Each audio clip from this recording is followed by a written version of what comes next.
This is The Dream, a poem from 1816 written by Lord Byron while he was at the Villa Diodati. It recounts his relationship with Mary Ann Choworth, a woman who he had known and been in love with as a teenager. The poem is in several unevenly sized verses, and so I will mark the beginning of a verse by telling you the number.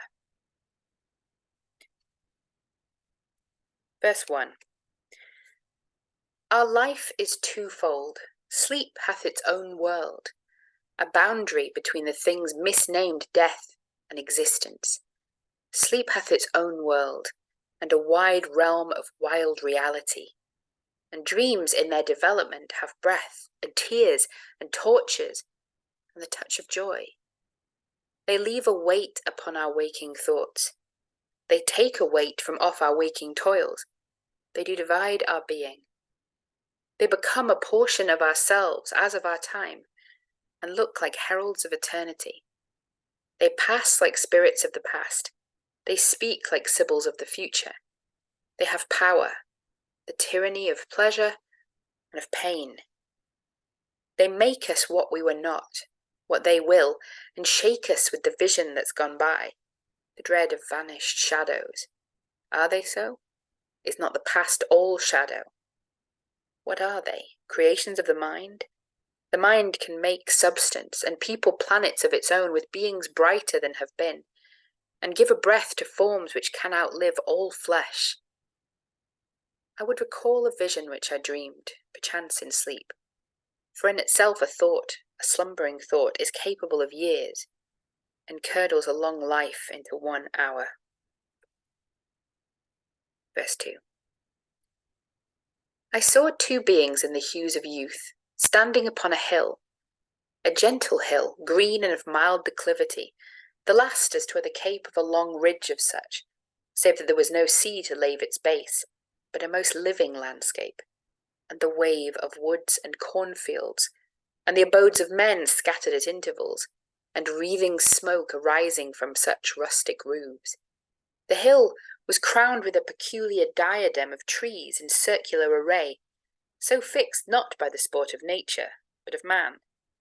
And these two, a maiden and a youth, were there, gazing, the one on all that was beneath, fair as herself, but the boy gazed on her. And both were young, and one was beautiful.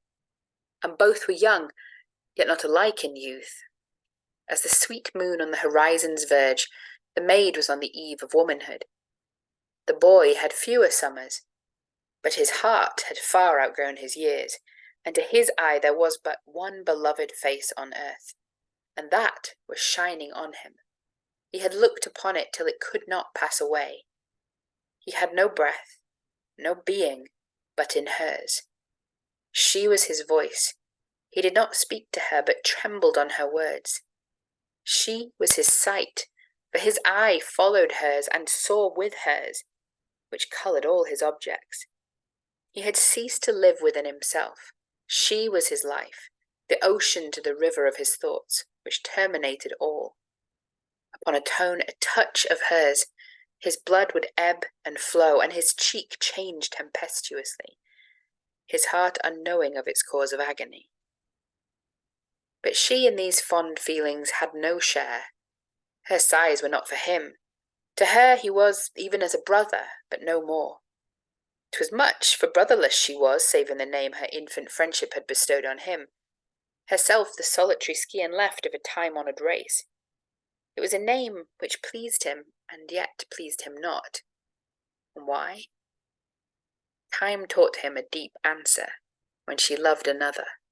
Even now she loved another, and on the summit of that hill she stood looking afar, if yet her lover's steed kept pace with her expectancy and flew.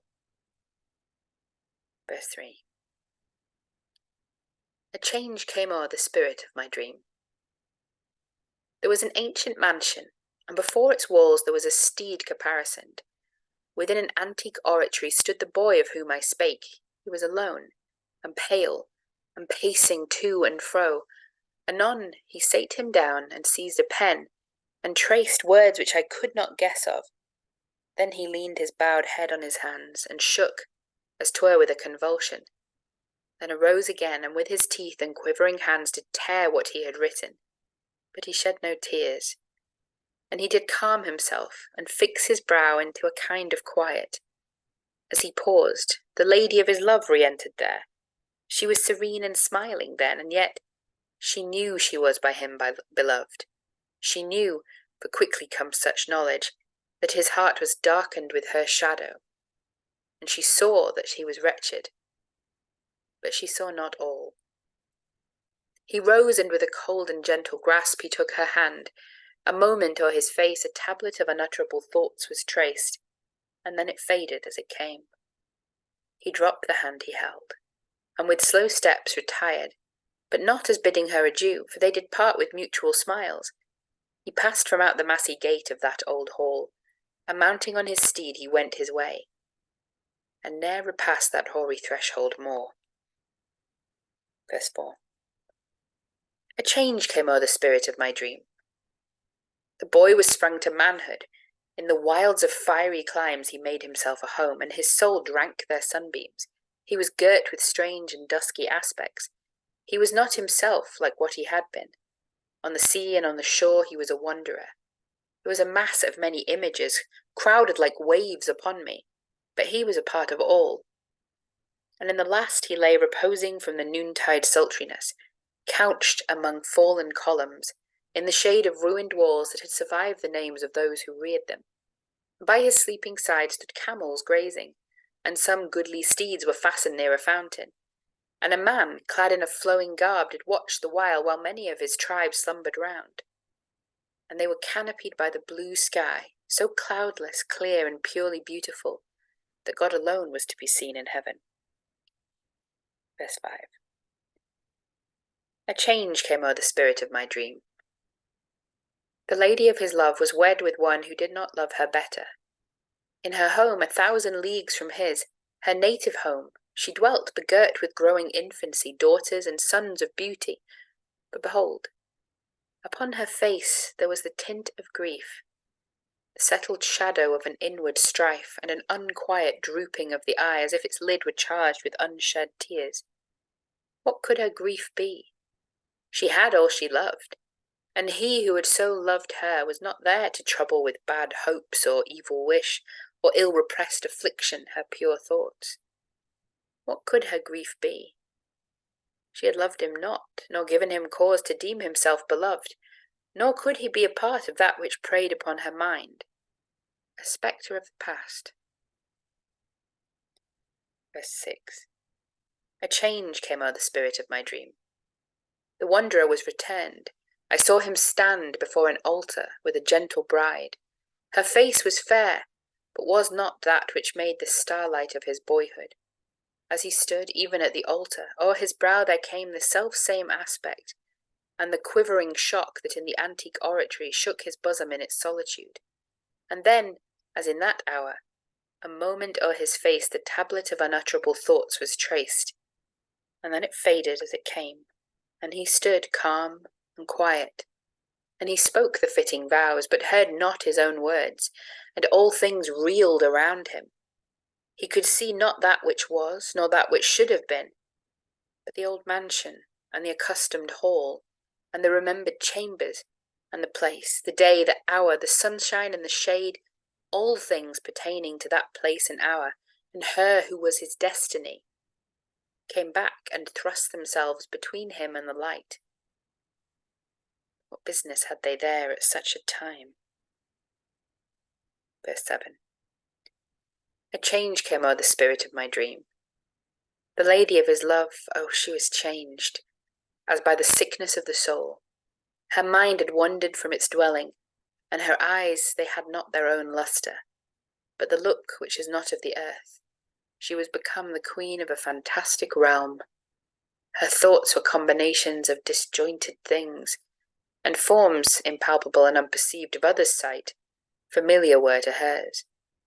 And this the world calls frenzy, but the wise have a far deeper madness, and the glance of melancholy is a fearful gift.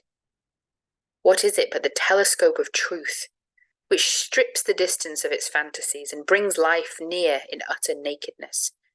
making the cold reality too real. Verse 8.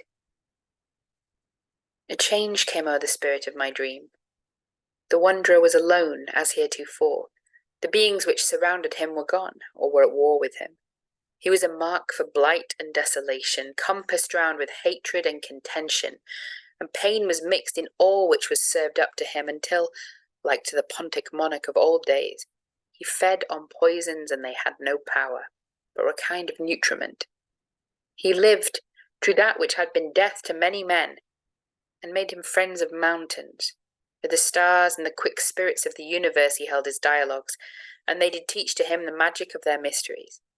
To him the book of night was opened wide, and voices from the deep abyss revealed a marvel and a secret. Be it so. Verse 9. My dream was past. It had no further change. It was of a strange order, that the doom of these two creatures should be thus traced out, almost like a reality. The one to end in madness, both in misery.